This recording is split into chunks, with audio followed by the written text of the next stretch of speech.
사도 야고보는 야고보서 1장에서 시험이라는 그러한 단어, 또 시험이라는 주제를 갖고 야고보서 전체의 서론을 이끌어 갑니다. 우리가 어려움을 당할 때 흔히 하는 두 가지 질문이 있는데요. 순서는 사람마다 좀 다르긴 하지만 대체적으로 두 가지 질문으로 귀착이 됩니다. 하나는 영어로 표현하면 How long이라는 그러한 질문입니다. 얼마나 오랫동안 우리가 이 어려움을 견뎌야 합니까? 라는 질문. 그리고 두 번째는 Why me? 왜 접니까? 라는 그런 질문을 하게 됩니다. 얼마나 오랫동안 이 시험을 어려움을 견뎌야 하고 또 하필이면 왜 저한테 이 어려움이 왔습니까? 라는 질문을 우리는 흔히 하게 됩니다. 이 두 가지 질문은 가만히 들여다보면 사실 심각한 어떤 문제를 제기하는데요. 그것은 다름 아닌 하나님께 대한 문제제기입니다. 하나의 질문은 하나님의 능력에 대해서, 또 다른 질문은 하나님의 사랑에 대한 그러한 문제를 제기하고 있는 것이죠. 야고보서 1장 13절에서 사도 야고보가 우리가 시험을 당할 때 하나님께 시험을 당한다 그렇게 말하지 말라 하면서 하나님은 악에게 시험을 받지도 않으시고 그리고 우리를 시험하지도 않으신다. 물론 여기서 시험이라는 단어는 부정적인 의미로 유혹이라는 그러한 단어로 우리가 해석을 하면 번역을 하면 훨씬 더 이해가 잘 될 것입니다. 자, 하나님은 어떤 분이시냐면 악에게 시험을 받지 유혹을 받지 않으시는 분이다라는 것입니다. 거꾸로 얘기하면 우리가 어떤 어려움을 당할 때 우리가 하나님에 대해서 잘못 질문하거나 잘못 생각할 수 있는 요소가 바로 이 부분이라는 것이죠. 하나님도 악에게 시험을 받으시지 않나? 이거는 다르게 말하면 하나님의 능력에 대해서 의심을 하는 것입니다. 하나님이 우리가 생각하는 전능하신 하나님이 아니어서 하나님도 악에게 유혹을 받거나 악에게 시험을 받으시는 분인가? 그래서 전능하신 분이 아니라 무력한 분이셔서 정작 시험을 당하는 우리를 돕지 못하시는 분이신가? 어떤 그러한 하나님께 대한 비난이 담겨져 있는 것이죠. 즉 하나님은 전능하신 하나님이 아니라 하나님은 무능하신 하나님이 아니신가? 이런 어떤 비난이 이러한 생각, 이러한 질문에 담겨져 있습니다. 자, 두 번째로요. 또 다른 질문은 하나님의 능력을 의심할 수도 있지만 하나님의 사랑을 의심할 수도 있다는 것이죠. 하나님이 전능하신 거는 이해를 하겠는데 그렇다면 왜 이런 일이 나에게 벌어지고 왜 이렇게 오랫동안 이런 일을 견뎌야 될까? 전능하신 하나님을 믿는다면 당연히 나오는 질문이 그러면 나에 대한 하나님의 사랑에 대한 의심과 질문이 나올 수밖에 없는 것이죠.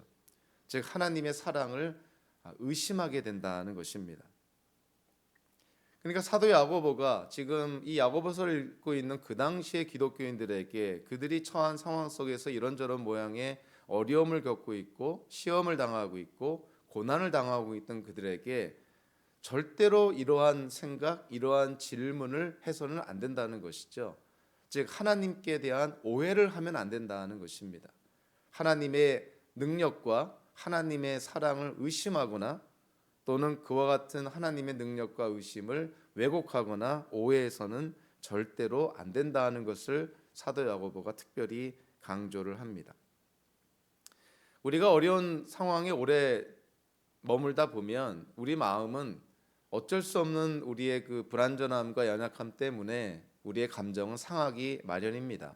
그리고 마음에 쓴뿌리가 또 독버섯처럼 그렇게 마음속에 퍼지기도 하죠. 또 우리가 이러한 어려움과 또 열악한 상황에 오래 있다 보면 왜 나만 이런 고통을 당해야 되는지 주변을 둘러보면 시편 기자도 그러한 어떠한 그 마음을 토로한 적이 있는데요. 하나님을 믿지 않는 악한 사람들조차도 저렇게 잘 먹고 잘 살고 평안하게 지내는데 왜 하나님을 믿는 하나님의 백성은 이러한 어려움을 당해야 되는지 어떤 그러한 풀리지 않는 그런 질문을 하게 되는 것이죠. 실로 하나님을 원망하기도 하고 또 하나님께 실망하기도 합니다. 그래서 이러한 잘못된 그 하나님께 대한 오해로 말미암아 생겨나는 그 두 가지 결과를 우리가 흔히 볼 수가 있는데요.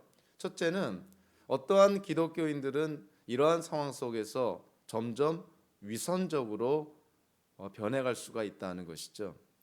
시편 기자들처럼 그들의 어떤 답답함과 그들의 어떤 마음의 쓴뿌리들 그리고 하나님께 대한 원망들을 쉽게 말하면 속 시원하게 털어놓지 못하고 토로하지 못하면서 지내는 경우가 있습니다. 그런데 마음 한구석에서는 여전히 풀리지 않는 질문들이 있는 것이죠. 어떻게 보면 하나님께 대한 원망이, 하나님께 대한 실망이 마음속에는 계속 남아있는 상태에서 그렇다고 그거를 표현할 수도 없고 그렇다고 그거를 솔직하게 말할 수도 없는 어떤 그러한 상황 속에서 점점 신앙이, 그의 삶이 위선적으로 이렇게 변질되어져 가는 결과를 볼 수가 있습니다. 좀 심하게 얘기하면 이런 하나님을 내가 받으린다라는 그러한 교만한 생각에 하나님과의 관계는 점점 더 멀어지게 되고 마음은 점점 더 차가워지는, 그래서 그의 신앙생활, 그의 인생 전체가 겉과 속이 다른 위선적인 그러한 삶으로 변질될 수가 있다는 것이죠. 또 이와는 반대로요, 어떤 사람들은 아예 대놓고 하나님을 비난하는 경우도 있습니다. 어떤 어려움과 시험, 어떤 고통 가운데 하나님께 원망하고 또 원망이 또 실망을 낳고 실망을 하다 보면 당연히 하나님께 대한 미움도 이렇게 일어나게 돼서 그거를 억누르거나 참는 것이 아니라 그거를 대놓고 얘기하고 하나님을 비난하고 또 하나님을 원망하고 하나님을 미워하는 어떤 그러한 깊이 그 마음이 상심한 그러한 모습들을 또 보일 때가 있습니다. 점점 그의 마음이 상해지면 상해질수록, 그리고 하나님께 대한 미움이 커지면 커질수록, 또 하나님께 대한 원망이 깊어지면 깊어질수록 그는 점점 더 영적으로 하나님께로부터 멀어지게 되고 영적으로 타락하게 되는 것이죠. 이 모든 것들의 그 뿌리가, 이런 모든 현상들의 시작이 사실은 하나님께 대한 오해로부터 나온다는 것이죠. 하나님의 전능하심과 하나님의 사랑에 대한 의심으로부터, 어찌 보면 우리의 믿음과 신앙의 뿌리라고 할 수 있는 하나님께 대한 이해가 잘못됨으로 말미암아 이 모든 과정과 결과들이 초래될 수가 있다는 것입니다. 자, 그래서 오늘 보면 16절 사도 야고보가 어떠한 말부터 시작을 하냐면 속지 말라는 표현부터 시작을 합니다. 속지 말라. 오늘 본문에서 사도 야고보가 다시 한번 이 야고보서를 읽는 수신자들, 즉 독자들을 어떻게 표현하고 있냐면, 우리 성경에서는 나의 사랑하는 형제자매 여러분 이렇게 표현하고 있지만 사실 원어적으로 보면은 그 두 가지 표현으로 이렇게 표현합니다. 나의 형제들이라는 표현과 하나님의 사랑받는 자들, 이렇게 표현을 하고 있는 것이죠. 그러니까 사도 야고보가 지금 이 야고보서의 내용에 따라서, 경우에 따라서는 성도들이 오해를 할 수도 있기 때문에, 또는 현대 우리 기독교인들이 오해를 할 수 있으니 이 중간중간에 이 독자에 대한 언급을 자주 언급을 하는데요. 나의 사랑하는 형제자매들, 즉 나의 형제여 하나님께 사랑받는 자들, 즉 하나님의 자녀고 내 믿음의 지체고 그리고 하나님의 언약 백성이라는 사실을 거듭 강조를 합니다. 그러니까 혹여라도 이 야고보서를 읽다가 오해를 하거나 또는 야고보 사도의 그 의중과 의도를 잘못 이해하면 안 되기 때문에 이 야고보서를 읽는 자들이 누구인지에 대해서 분명하게 언급을 하는 것이죠. 자, 이 기독교인들에 대해서 사도 야고보가 지금 말하고 있는 것입니다.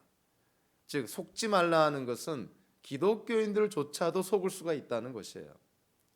특별히 오늘 본문 앞에 나와 있는 13절과 15절을 통해서 보니까 우리가 우리 욕심에 이끌려서 그 욕심의 대상이 되는, 즉 우리를 미혹하게 하는 그 대상에 이끌려서 결국은 우리가 죄도 짓게 되고 또 죄가 장성해서 그 끝까지 가게 되면 이 죽음이라는 결과까지 낳게 되는데, 이 모든 것들을 보면 우리가 속는 것은 우리 스스로에게 속는 것이고, 그리고 세상의 거짓에 우리가 속아나는 것이지 하나님이 우리를 죄짓게 만드는 것이 아니라는 것이에요.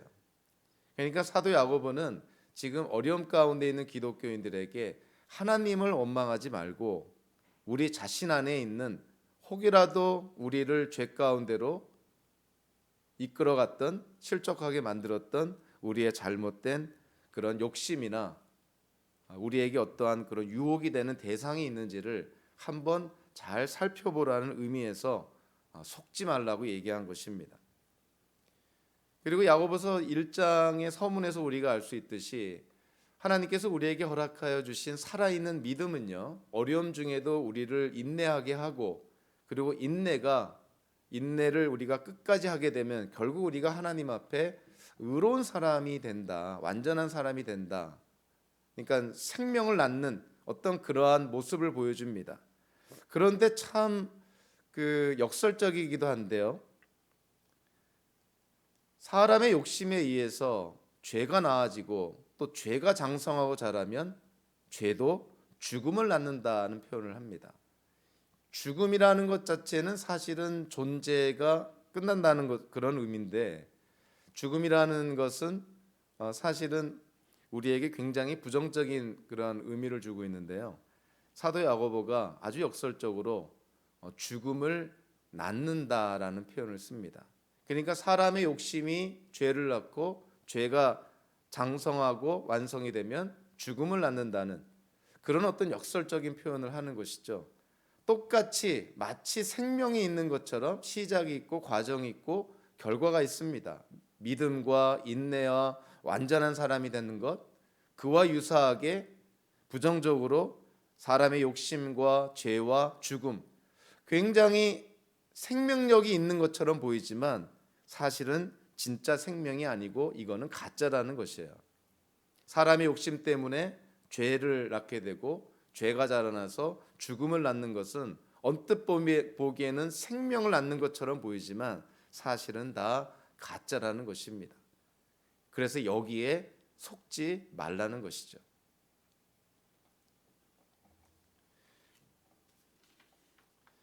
특별히 이 속이다 또는 속다라고 표현한 것이 야고보서에서 이외에도 야고보서 1장 22절과 26절에도요, 이 속이다 또는 속다라는 단어가 사용이 됩니다. 물론 다른 단어들이 사용이 되고 있지만 오늘 본문과 야고보서 1장 22절과 26절을 보면 이 속는 것에 대한 책임이 하나님께 있는 것도 아니고 환경에 있는 것도 아니고 우리 자신에게 있다는 것을 사도 야고보가 분명히 합니다.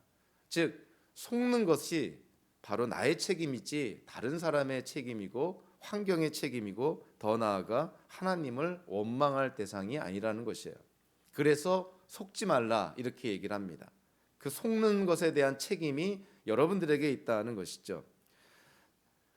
이 야고보서 외에도요, 특별히 이 사도 요한과 또 사도 바울이 오늘 속이다라고 번역된 똑같은 헬라어 단어를 사용하는 경우를 찾아보면 이것이 그냥 사람의 말 또는 세상의 이론 이런 거에 속임을 당한다 그런 측면보다도 사실은 믿음과 구원에 대한 어떤 우리의 영원한 생명과 관련해서 또 하나님과 관련해서 심각한 오류를 경고하는 측면으로 이 단어가 사용이 됩니다.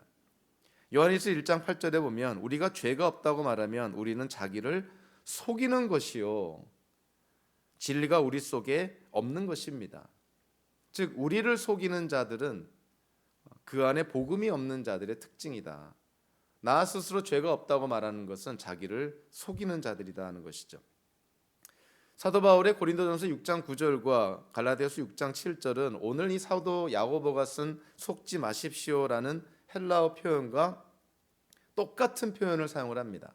이 똑같은 표현을 사용하면서 무엇을 강조하냐면 특별히 믿음과 구원에 대한 심각한 오류를 지적을 합니다.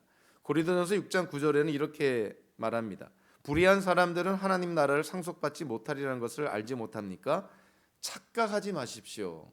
착각하지 마십시오라고 번역을 했지만 사실은 속지 마십시오라는 것입니다. 오늘 야고보서 1장 16절의 말씀과 똑같은 표현인 것이죠. 갈라디아서 6장 7절에도 자기를 속이지 마십시오라고 번역을 합니다. 속지 마십시오라는 뜻이에요. 하나님은 조롱을 받으실 분이 아니십니다. 사람은 무엇을 심든지 심은 대로 거둘 것입니다. 이 믿음과 구원에 대한 심각한 오류를 경고하고 지적을 할 때 이 속지 마십시오라는 단어를 사용을 합니다. 자, 그래서요, 이 사도 야고보가 16절에서 속지 마십시오라고 했을 때 앞뒤 문맥을 보면 하나님께 대한 오해를 하지 말라는 그러한 이해도 되지만 또 한 측면으로 보면은 이 구원에 대한 잘못된 생각, 구원에 대한 그런 비성경적인 그런 생각에 속지 말라. 비성경적인 구원론 그리고 하나님 신본주의적이지 않은 그런 구원론에 대해서 이 사도 야고보가 경고를 하고 있다, 이렇게 이해를 합니다.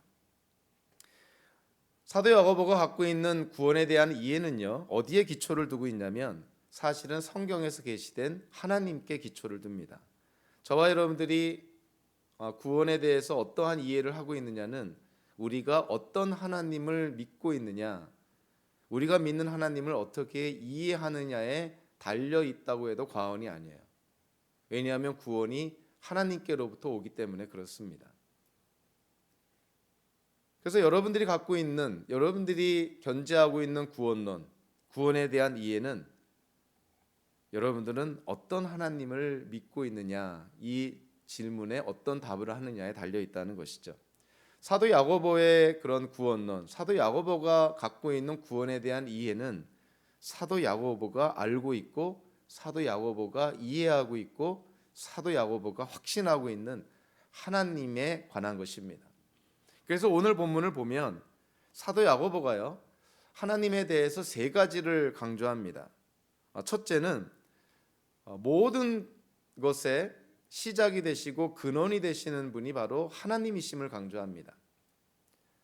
한편으로는 물리적인 의미에서 또 한편으로는 영적인 의미에서 하나님께서 모든 것의 근원이 되신다는 것이죠. 우리 17절을 보면 어떠한 표현이 나오냐면 중간에 보면 곧 빛들을 지으신 아버지께로부터 이런 표현이 나옵니다. 자, 빛들을 지으셨다 이렇게 되어 있는데 헬라어 성경을 직역하면 빛들의 아버지라는 것입니다. 다른 말로 하면 오늘 해석처럼 하나님께서, 성부의 하나님께서 이 빛들을 창조하셨다, 지으셨다는 것이죠. 물론 여기서 빛들이라는 것은 무엇을 연상시키냐면 빛이 나는 것들, 하나님이 지으신 피조물들 가운데서 빛이 나는 것들, 해와 달과 별들, 이런 것들을 의미하는 것이죠. 한마디로 말하면 이 별들을 지으신 아버지라는 것은 다른 말로 하면 창조주 하나님이라는 것이죠. 그러니까 하나님께서 모든 만물의 근원이 되신다는 것이에요. 자, 그뿐만이 아니고 18절에 보면 그는 뜻을 정하셔서 진리의 말씀으로 우리를 낳아주셨습니다, 이렇게 했습니다. 자, 우리를 낳아주셨다고 했을 때 여기서 우리를 낳아주셨다는 의미는 물리적이고 육체적인 출생을 말하는 것이 아니라 당연히 영적인 탄생을 의미하는 것이고 거듭남을 의미하는 것이죠. 그래서 하나님은 물리적인 의미에서도 모든 것의 근원이 되실 뿐만이 아니라 영적인 측면에서도 모든 것의 근원이 되신다는 것이죠. 즉 영적인 탄생, 즉 하나님의 자녀로 다시 태어나는 것, 성령으로 다시 태어나는 것, 하나님의 자녀로 다시 태어나는 것, 이 다시 태어남의 근원이 하나님께 있음을 사도 야고보가 특별히 강조합니다. 그러니까 사도 야고보는 성경에서 계시된 하나님은 눈에 보이는 이런 물질적인 것뿐만이 아니라 눈에 보이지 않는 영적인 것뿐만이 아니라 특별히 거듭남, 중생, 다시 태어남의 근원이 하나님께 있음을 사도 야고보가 강조를 하고 있습니다. 이 18절에 보면 그는 뜻을 정하셔서 진리의 말씀으로 우리를 낳아주셨습니다. 이 낳아주셨다, 즉 낳다라는 단어에 우리가 좀 주목을 하다 보면 어느 단어가 눈에 띄냐면 우리 앞에 문맥에 나와 있는 15절에 나와 있는 죄가 자라면 죽음을 낳습니다라는 단어가 눈에 띕니다. 뭐 그 앞에 욕심이 잉태하면 죄를 낳는다. 여기서의 낳는다라는 단어는 사실은 다른 단어지만 15절 후반부에 죽음을 낳는다는 단어는 오늘 본문에 우리를 낳는다라는 단어와 같은 헬라어라는 것이죠. 자, 그런데 14절과 15절 그리고 오늘 본문의 17절과 18절을 비교해 보면 아주 굉장히 어떠한 병행을 이루고 있고요. 그와 아울러서 분명한 대조를 보입니다. 자, 14절과 15절에서 보면은 주어가 사람이 나오죠. 사람이 자기 욕심에 이끌려서 죄와 죽음을 낳는다는 것이에요. 자, 그런데 17절과 18절에 보면 이와는 대조적으로 문장은 굉장히 병행되는 유사한 문장이지만 굉장히 대조적인 내용인데요. 17절 18절은 뭐냐면은 아버지 즉 하나님께서 뜻을 정하셔서 우리를 낳으셨다는 거예요. 사람은 자기 욕심에 이끌려서 죄와 죽음을 낳게 됐는데 오늘 본문에 의하면 하나님께서는 하나님 당신의 뜻을 정하셔서 우리를 낳아주셨다 이렇게 지금 묘사하고 있습니다. 14절과 15절 그리고 17절과 18절 이 두 개의 본문을 이렇게 대조해서 우리가 바라보면 보다 좀 더 명확한 병행 구조가 된다고 생각하면 앞에서 사람이 자기의 욕심에 이끌려서 죄와 죽음을 낳았다고 한다면 17절 18절도요 그와 유사한 좀 더 잘 매칭이 되는 병행 구조로 생각한다면 하나님이 뜻을 정하셔서 의와 생명을 낳으셨다 이러면은 좀 더 그 병행 구조로서의 의미를 우리에게 분명하게 전해줄 텐데 왜 하나님께서 18절에서 의와 생명을 낳으셨다는 표현 대신에 왜 우리를 낳으셨다고 표현을 했을까요? 어떤 성경학자가 이 부분을 주목을 합니다. 그래서 이 부분에 대해서 아주 통찰력 있게 해석을 하는데요. 상당히 저도 공감을 하고 야고보서 전체를 이해하는데 굉장히 중요한 이해가 된다고 저도 확신을 했습니다. 자, 그 성경학자가 주목한 내용이 뭐냐면 왜 사도 야고보가 18절에서 그 15절에서 죄와 죽음과 대조되는 의와 생명을 낳는다고 표현하지 않고 왜 우리를 낳는다고 표현을 했을까? 여기에는 아주 중요한 의미가 암시되어 있다는 것이죠. 그것은 뭐냐면 의와 생명, 즉 진리의 말씀을 통해서 하나님께서 낳아주신 우리로 말미암아 의와 생명이 나타나야 된다는 것이라는 의미라고 표현을 합니다. 그렇게 이해를 합니다. 그러니까 하나님께서 진리의 말씀, 복음으로 말미암아 하나님의 뜻 가운데 하나님께서 첫 열매, 하나님의 자녀로 삼아주신 우리를 통해서 하나님이 원하시는 의와 생명이 나타나야 된다는 의미라는 것이에요. 자, 그러한 차원으로 보면 오늘 본문 이후에 나오는 야고보서 전체가 바로 이 말씀에 대한 안내서라고 생각할 수 있다는 것이죠. 그러니까 우리 기독교인들을 통해서 하나님께서 원하시는 의와 생명이 나타나야 되는데 그것이 나타나기 위해서는 야고보서 이제 2장, 3장, 4장, 5장에 나오는 그러한 말씀들을 귀담아 듣고 그러한 말씀들을 순종하며 실천해야 된다는 그러한 의미라는 것입니다. 상당히 통찰력 있는 그러한 해석이라고 생각을 하고요. 그리고 야고보서 전체를 이해하는데 굉장히 중요한 그러한 어떤 전제라고 생각을 합니다. 그러니까 하나님께서 우리를 하나님의 뜻 가운데 진리의 말씀 복음으로 우리를 다시 태어나게 하신, 거듭나게 하신, 그래서 하나님의 자녀로 삼아주신 이유가 뭐냐면 이제는 죄와 죽음을 낳는 것이 아니라 의와 생명을 낳는 자, 그러한 삶을 살도록 우리를 하나님께서 낳아주셨다는 거예요. 그러니까 기독교인들이 이 땅을 살면서 의롭게 살아야 됩니다. 착하게 살아야 됩니다. 선을 베풀면서 이웃사랑하면서 가진 것을 나눠주면서 또는 용서해 주면서 포용해 주면서 그렇게 살아야 된다고 했을 때 그 전제가 뭐냐면 우리는 어떻게 해서 지금의 이와 같은 정체성을 갖게 됐는가? 하나님께서 하나님의 뜻으로 진리의 말씀 복음으로 우리를 낳아 주셨으니 당연히 우리는 이 땅을 살 때 우리를 낳아 주신 하나님의 뜻대로 살아야 되는 것이 마땅하다는 거예요. 그러면 하나님의 뜻대로, 즉 자녀가 부모를 닮듯이 하나님께서 우리를 낳아 주셨으니 우리가 하나님을 닮아서 이 땅을 살아야 되는데, 이 땅을 사는 우리의 모습의 안내서와 같은 것이 바로 야고보서 2장부터 5장까지 이제 풀어서 나오는 야고보의 여러 가지 그런 그 권면과 충고와 명령들이 거기에 나오는 것이죠. 그러니까 우리가 야고보서를 읽을 때 이거는 우리가 이 땅을 살아가야 될 때 우리가 어떤 언행을 해야 되는 하나의 교훈집이나 행동 강령들을 모은 어떤 그러한 서신서라고 우리가 바라보면 아주 오해하기 십상입니다. 즉 우리가 이러한 삶을 살아야 되고 이런 행동을 해야 되고 이와 같은 말씀에 실천해야 되는 이유가 뭐냐면 하나님이 우리를 복음으로 낳아주셨다는 이 사실에 기초해야 된다는 것이죠. 즉 저와 여러분들의 모든 행동, 모든 언행, 우리의 모든 삶은 우리가 하나님과의 관계에서 어떠한 존재인지에 대한 분명한 이해에 근거해야 된다는 것입니다. 사도 야고보는 하나님께서 눈에 보이는 이 물질 세계뿐만이 아니고 실제로 영적으로 다시 태어나게 하신 모든 우리 기독교인들, 우리의 모든 삶의 근원이 되어 주신다는 것을 강조합니다. 자, 그러면서요, 오늘 본문에서 또 하나님의 어떠한 부분을 강조하냐면 하나님은 참으로 은혜로우신 분이라는 것을 강조합니다. 17절의 전반부에 보면 온갖 좋은 선물과 모든 완전한 은사라는 표현이 나옵니다. 하나님께서 우리에게 필요한 모든 것들을 내려주신다는 것인데요, 온갖 선물, 모든 은사, 물론 선물과 은사로 번역된 단어가 다르긴 하지만 사실상 같은 의미입니다. 그러니까 하나님께서 우리의 필요를 풍성하게 채워주신다는 것이죠.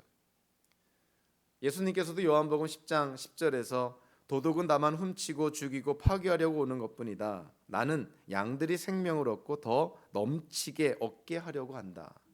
즉 하나님은 우리에게 풍성하게 주시는 분이시다라는 것을 강조를 합니다. 자, 두 번째로요, 똑같은 표현에서 하나님이 우리에게 주신 온갖 선물과 모든 은사의 특징을 뭐라고 표현하고 있냐면 좋은 것이다 이렇게 표현하고 있고 완전한 것이다 이렇게 표현합니다. 하나님의 선하심을 강조하는 것이죠. 하나님이 우리에게 주시는 것들은 악한 것도 없고 불완전한 것도 없다는 거예요. 하나님이 우리에게 주시는 모든 것이 선한 것이고 완전한 것이다. 즉 우리를 향한 하나님의 선하심이 참 잘 나타내는 대목이다 이렇게 이해가 됩니다. 자, 마지막으로 17절 후반부에 보면 하나님의 풍성하심과 선하심뿐만이 아니라 사도 야고보는 또 무엇을 강조하냐면 하나님의 신실하심을 강조합니다. 하나님은 변함이나 회전하는 그림자가 없으시다. 한마디로 하나님은 불변하는 하나님, 하나님은 변하지 않는 하나님이시다는 거예요. 이 앞뒤 문맥을 통해서요, 하나님께서 우리를 복음으로 하나님의 뜻 가운데 낳아주셨는데 우리를 낳아주신 하나님이 서로 우리가 실수하고 잘못하고 불순종했다 해서 우리를 내치시고 포기하는 그런 분이 아니시라는 것입니다. 하나님이 한 번 우리를 택하셔서 낳아주셔서 자녀 삼아 주셨으면 하나님은 변하지 않으시고 끝까지 우리를 책임지시고 우리를 지켜주시는 분이시라는 거예요. 그러니까 한마디로 하나님은 참 은혜가 많으신 분이라는 거예요. 우리의 필요를 풍성하게 채워주시고 우리에게 주시는 모든 것이 선하고 완전한 것이고요, 하나님은 절대로 변하지 않는, 하나님과 우리와의 관계에서 변한다고 한다면 우리가 변하지 하나님은 절대 변하지 않습니다. 즉 하나님과 우리의 관계에서 하나님은 하나님으로서의 도리를 다하고 계시는 것이죠.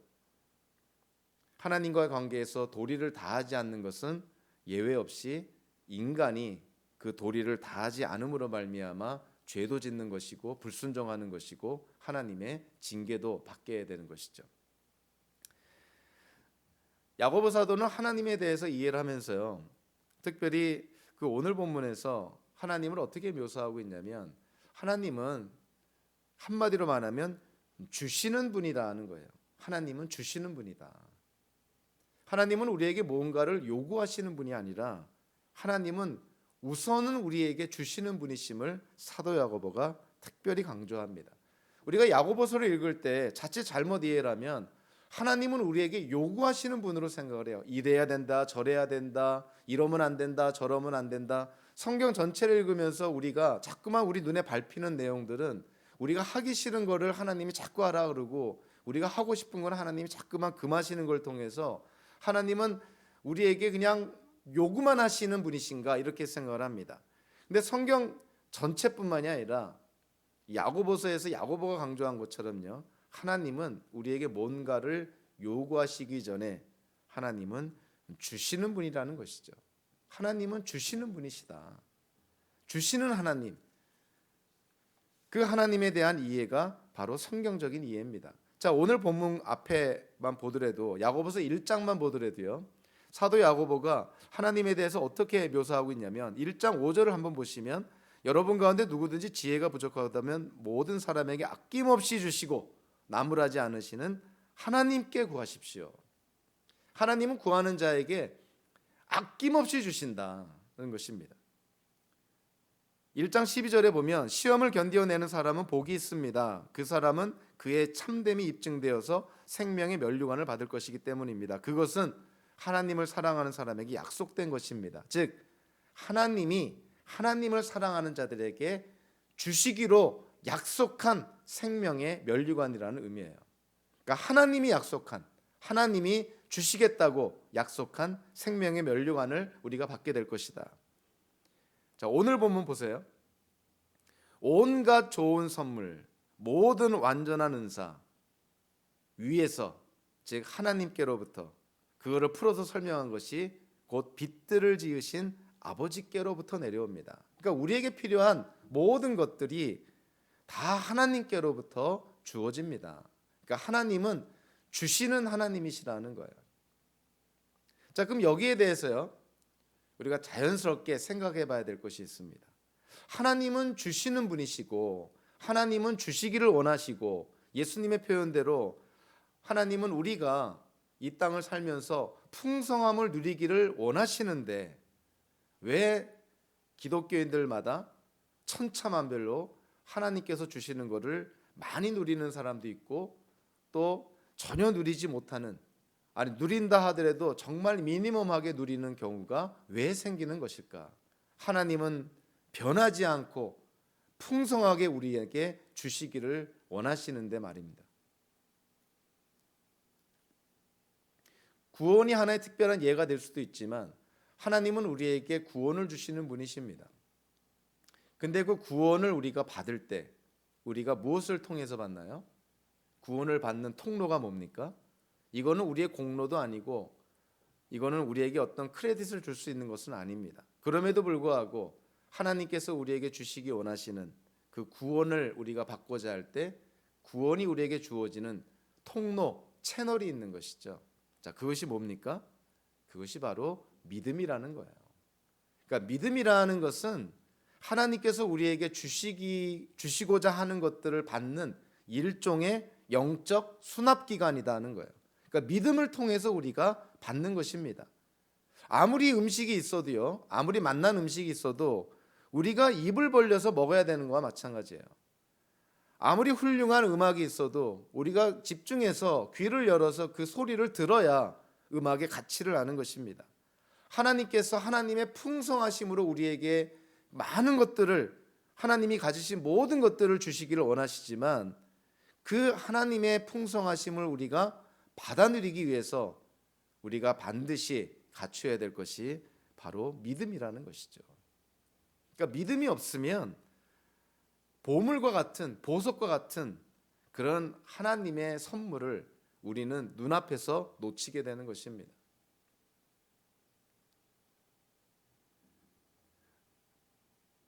하나님의 진리의 말씀도 우리가 아무리 많이 들어도, 아무리 많이 읽어도 만약에 믿음이 없이 듣거나 읽거나 한다면 하나님께서 우리에게 주시고자 하는 그러한 하나님의 영적 축복을 우리가 누리지 못하는 것도 같은 맥락에서 이해가 되는 것이죠.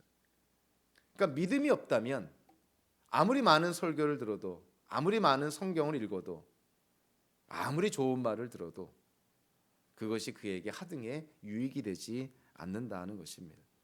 자, 그러니까 믿음이 좋은 사람이 누구냐면요, 자, 이러한 측면으로 우리가 바라보면 우리가 믿음의 어떤 그 용감한, 그리고 남들이 하지 못하는 어떤 특별한 행위, 뭐 이런 측면은 우리가 좀 잠깐 접어두고 하나님이 주시는 분이심을 우리가 이해를 한다면, 하나님과 우리의 관계에 있어서 받는 자인 우리 입장에서 보면요, 믿음이 좋은 기독교인, 믿음이 좋은 받는 자는 누구예요? 하나님께서 주시는 것을 많이 받아 누리는 자가 믿음이 좋은 자입니다.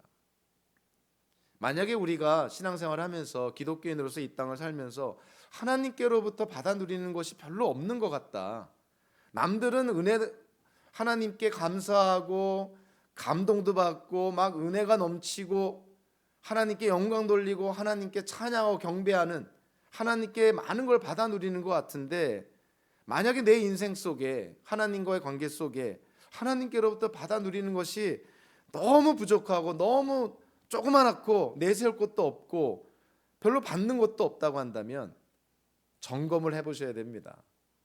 하나님과의 관계 속에서 하나님께 대한 나의 믿음은 과연 지금 어떠한 상태에 있는가? 믿음이 좋은 자는 쉽게 말하면 하나님께서 주시는 것을 잘 받는 자들입니다.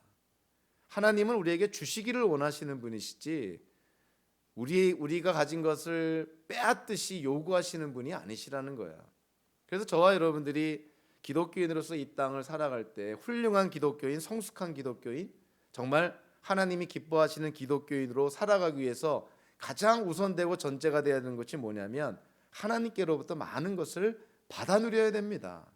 그 받아 누리기 위한 채널, 통로가 되는 게 뭐냐면 바로 믿음이라는 것이죠.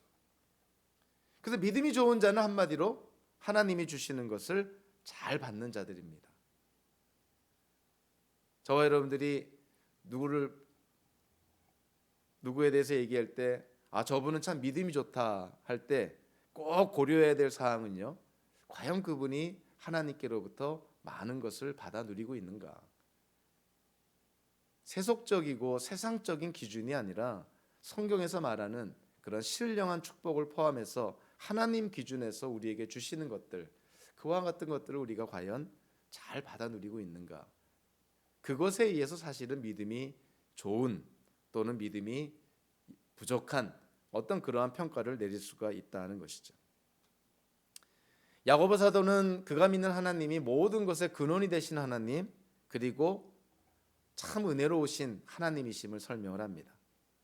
자, 그리고 오늘 본문 18절에서 어찌 보면 야고보서 전체의 하이라이트라고 볼 수도 있고 오늘 본문에 아주 정점을 찍는 말씀입니다. 야고보 사도가 믿는 하나님은 어떤 하나님이냐면 바로 구원의 하나님이라는 거예요. 우리를 구원해 주시는 하나님. 이 18절 이 한 구절 안에 정말 엄청난 영적인 진리가 담겨져 있습니다. 그래서 서신서를 우리가 함께 연속 강해 설교를 하거나 또는 연속으로 어떤 강해를 통해서 공부할 때 진도가 더디어 나가는 이유 중에 하나가 뭐냐면 서신서는 특별히 한 절 한 절 안에 엄청난 영적인 진리가 압축되어 있습니다. 정말 이 한 절만 가지고도 성경 전체를 바라볼 수 있는 그런 어떤 엄청난 진리가 담겨져 있다는 거예요. 바로 오늘 야고보서 1장 18절이 그와 같습니다.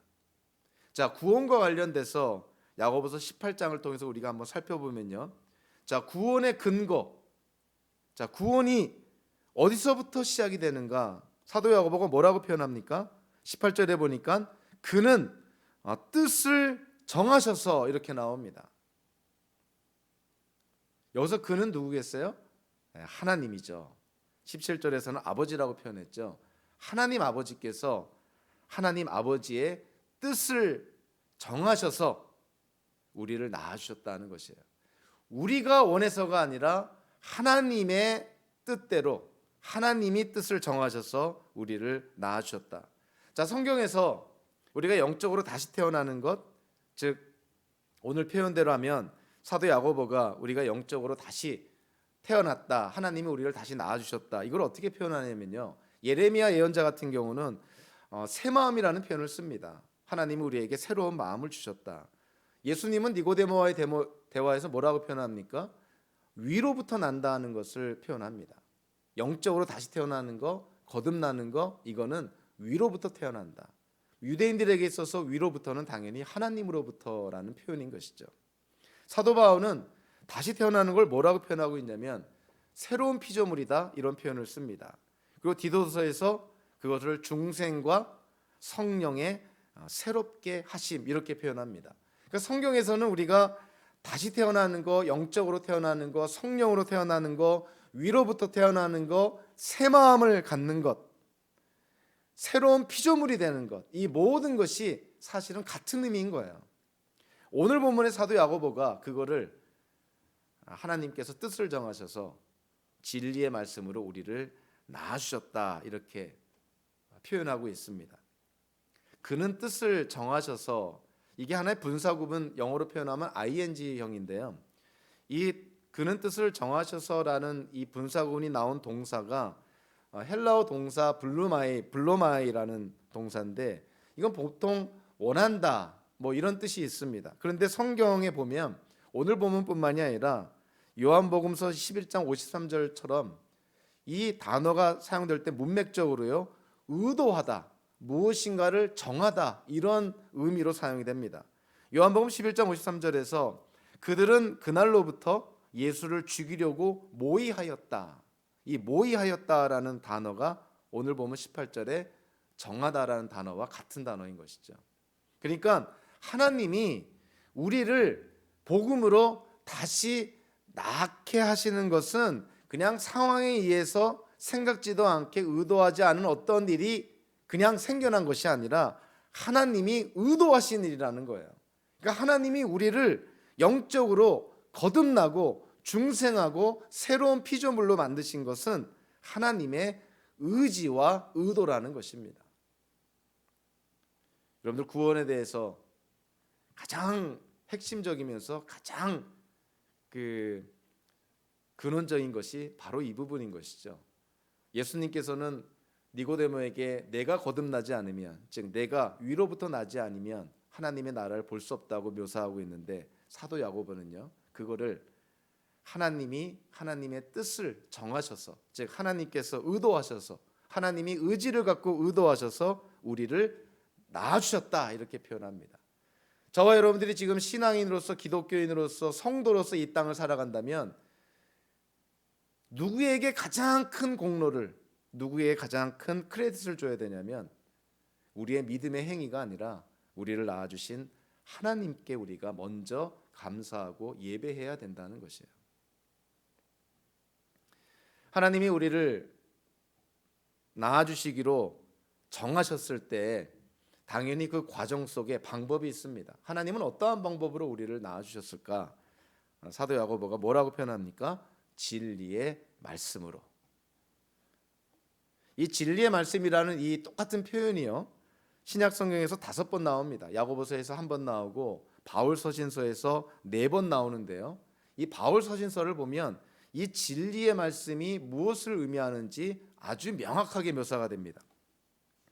특별히 에베소 1장 13절과 골로새서 1장 5절을 보면 이런 말씀이 나옵니다. 이 에베소 1장 13절에 보니까 여러분도 그리스도 안에서 진리의 말씀, 곧 여러분을 구원하는 복음을 듣고서 그리스도를 믿었으므로 약속하신 성령의 날인을 받았습니다. 사도 바울이 진리의 말씀을 뭐라고 묘사합니까? 여러분을 구원하는 복음이다, 이렇게 묘사합니다. 골로새서 1장 5절 6절에 보니까 이렇게 말합니다. 이 소망은 여러분이 진리의 말씀, 곧 복음을 받아들일 때 이미 들은 것입니다. 이 복음은 온 세상에 전해진 것과 같이 여러분에게 전해졌습니다. 골로새서 1장 5절에서 사도 바울은 진리의 말씀이 다름 아닌 복음이라고 말합니다.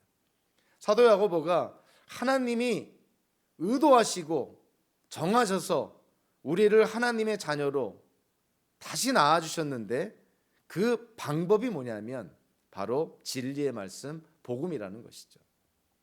그래서 복음은 들어야 되는 것입니다.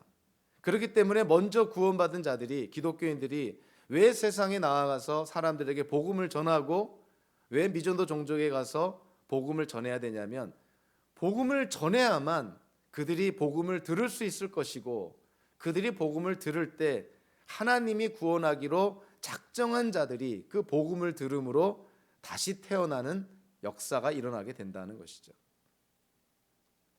하나님이 다 구원하여 주시기로 한 사람들을 결정해 놓으셨는데, 우리가 왜 전도하고 우리가 왜 선교하고 우리가 왜 애써서 그렇게 복음을 전합니까? 우리가 전하지 않으면 그들이 복음을 들을 방법이 없기 때문에 그런 것이에요. 그래서 예수님께서 위대한 지상명령을 하실 때 너희는 땅끝까지 복음을 전하라 한 것이 거기에 있습니다. 우리가 복음을 전할 때 누군가는, 하나님이 구원하시기로 정하신 누군가는 우리가 전한 복음을 듣고 다시 태어나는 그런 놀라운 역사가 일어나기 때문인 것이죠.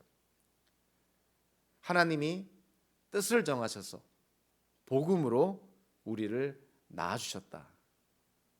마지막 질문이 뭐냐면, 왜 하나님은 우리를 낳아주셨을까요? 왜 많은 사람들 가운데서 전 세계 인구의 10%도 안 되는 기독교인들을 왜 하나님이 삼으셨을까? 왜 하나님이 우리를 하나님의 자녀로 삼아주셨을까요?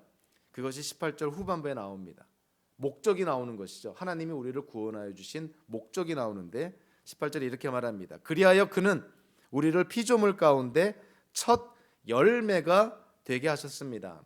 신약 성경에서 사도 바울이 첫 열매라는 표현을 썼을 때는 그것은 예외 없이 예수 그리스도 안에서 우리가 새 생명을 누리는 자들을 표현할 때 첫 열매라는 표현을 씁니다.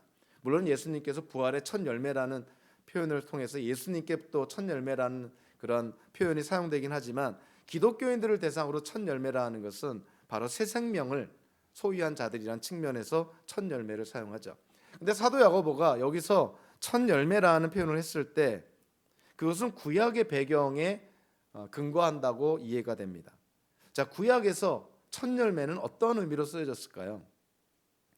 그래서 구약 성경을 우리가 많이 알면 신약에서 이 구약을 배경으로 한 이런 표현들이 나왔을 때 성경에 대한 이해의 폭과 깊이가 굉장히 넓어지고 깊어집니다. 그러니까 구약에서 첫 열매는 과연 어떠한 의미가 있었을까? 이걸 안다면 우리를 첫 열매로 삼아주신, 즉 우리를 향하신 하나님의 뜻을 잘 이해하게 된다는 거예요. 자, 구약에서 첫 열매는요, 세 가지 주된 의미가 있습니다. 첫째로, 첫 열매는 매년 하나님께 드려야 했습니다. 그리고 이 첫 열매를 드려야만 이후에 나오는 수확물들을 이스라엘 사람들이 일반적인 용도로 사용할 수 있었습니다. 그러니까 첫 열매가 드려져야만 나머지 것들을 사용할 수 있었다는 것이에요. 자, 두 번째로, 하나님께 드리는 이 첫 열매, 수확의 첫 열매는요, 첫째, 가장 좋은 것이어야만 됐다는 거예요. 그리고 하나님께 거룩하게 구별된 거여야 됐다는 것입니다. 그러니까 이스라엘 사람들이 하나님께 드리는 첫 열매는요, 가장 좋은 것이었어야 됐고 거룩하게 구별된 것이어야 됐다는 것이에요. 그래서 그러한 측면에서 하나님께 드려진 첫 열매는요, 제사장만 사용할 수 있습니다. 그러니까 일반 사람들이 사용할 수 없었다는 것이죠.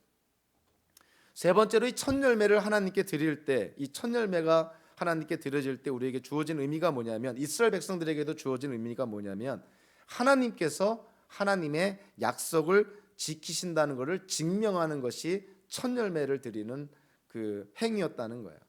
그러니까 이스라엘 백성들이 하나님께 첫 열매를 드린다는 것은 하나님께서 하나님의 약속을 분명히 지키신다는 것을 확신하고 드리는 일종의 그 증명하는 행위였다는 것이에요. 이 세 가지 구약의 첫 열매에 대한 어떤 배경을 이해하면, 이 첫 열매에 대한 가장 핵심적이고 중심적인 진리는 뭐냐면요, 첫 열매는 하나님께 속한 특별한 것이라는 거예요. 이스라엘 사람들이 거둔 많은 수확물 가운데서 이 첫 열매는 가장 좋은 것이면서도 거룩하게 구별된 하나님께만 속한 것, 그것이 첫 열매의 의미라는 것이죠. 자, 그렇다면 오늘 본문에서 사도 야고보가 하나님이 우리를 하나님의 뜻하심 속에서 복음을 통해서 우리를 낳아주셨는데, 우리를 낳아주신 목적이 뭐냐면 우리가 하나님의 첫 열매가 되게 하기 위함이다. 자, 그렇다면 구약의 첫 열매에 대한 배경을 우리가 염두에 둔다면, 자, 우리가 우리를 어떠한 존재로 바라봐야 될까요? 첫 열매. 하나님께서 우리를 그 어떤 것보다도 참 소중하게 여기신다는 거예요. 모든 피조물 가운데서 가장 좋은 것이며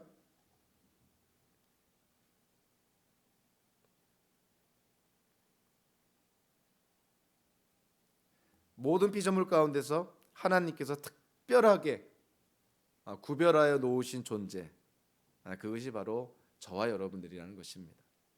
그러니까 우리는 하나님께 어떠한 존재입니까? 하나님께 가장 좋은 것이고 가장 거룩한 것이고,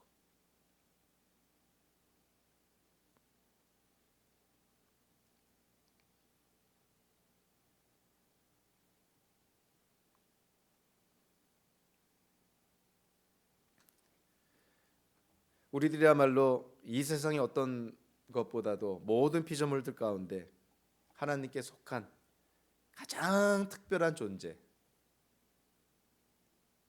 그것이 바로 사도 야고보가 말하는 첫 열매의 의미입니다. 그러니까 하나님께서 하나님의 뜻하심 속에 의지를 갖고 의도하셔서 우리에게 전해진 복음을 통해 우리를 하나님의 자녀로 삼아 주셨을 때, 우리는 하나님께 피조물 가운데 이 세상의 그 어떤 것보다도 가장 소중한 존재, 하나님께 가장 특별한 존재라는 것이 바로 사도 야고보가 강조하는 것입니다. 자, 그렇기 때문에 하나님이 우리를 이렇게 특별한 존재로 삼아 주셨기 때문에, 하나님이 하나님의 뜻하심 속에서 우리를 낳아 주셨기 때문에 우리가 어떻게 살아야 된다고요? 그것이 야고보서의 내용입니다. 야고보서가 우리가 어떤 행동을 해야 되고 어떠한 삶을 살아야 되는 어떠한 교훈집이나 행동 강령집이 아니라 바로 이와 같은 영적인 진리 위에 우리가 하나님 앞에 어떠한 존재임을 먼저 이해한 다음에, 그 다음에 우리가 이 세상을 어떻게 살아야 될지에 대해서 사도 야고보가 강조하고 있는 것이죠. 그러니까 이 부분을 우리가 이해하지 못하고 사도 야고보서에서 우리가 흔히 알고 있는 인기 있는 몇몇 행동과 행위에 관한 그러한 야고보의 말씀을 우리가 이해한다면 오해하고 왜곡하기가 굉장히 쉽다는 거예요. 어찌 보면 이 야고보서 1장 18절, 저도 야고보서를 여러 번 읽었지만 어떻게 보면 읽다 보면 이런 18절 구절 같은 이 성경 구절은 그냥 아무 생각 없이 지나갈 때가 있습니다. 눈에 안 밟힐 때가 있는 것이죠. 근데 정말 중요한 진리가, 영적 보고가 바로 이 18절 안에 남아 있어요. 구원이 하나님께로부터 오는 것이고, 구원은 복음을 통해서 우리에게 전해주는 것이고, 그리고 구원의 목적은 하나님이 우리를 첫 열매 삼아 주신 것, 그것이 하나님의 구원의 목적이라는 것입니다. 자, 첫 열매에 대한 성경적인 이해를 한다면 이것을 우리가 살면서 이 첫 열매를 우리의 삶을 통해서도 적용하고 응용할 수가 있는 것이죠. 양적인 측면과 질적인 측면이 다 있습니다. 이 첫 열매는 양적인 측면이 있는 것이죠. 아울러서 질적인 측면도 구약의 배경 속에 다 나와 있습니다. 그래서 이거를 현대 기독교인들이 우리 각자의 삶에 적용할 때에도 양적으로도 적용이 되고 질적으로도 적용이 되는 거예요. 한번 양적인 측면부터 한번 볼까요? 자, 하루의 첫 시간. 자, 하루의 첫 시간을 어떻게 보내느냐가 그날 하루를 결정한다고 해도 과언이 아니죠. 하루의 첫 시간, 당연히 하나님과의 시간, 이걸 우리가 quiet 경건의 시간, 큐티라고 말하지 않습니까? 하나님의 말씀을 읽고 기도하고 또 말씀을 묵상하고 우리의 삶에 어떻게 적용할 것인가. 한 주의 첫날 하나님께 첫 열매로 드리는 것이죠. 그것이 바로 주일 성수입니다. 오늘과 같은 날이죠.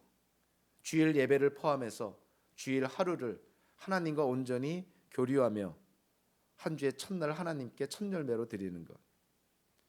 수입의 10%를 11조를 하나님께 헌금하는 것, 당연히 첫 열매를 하나님께 드리는 것입니다.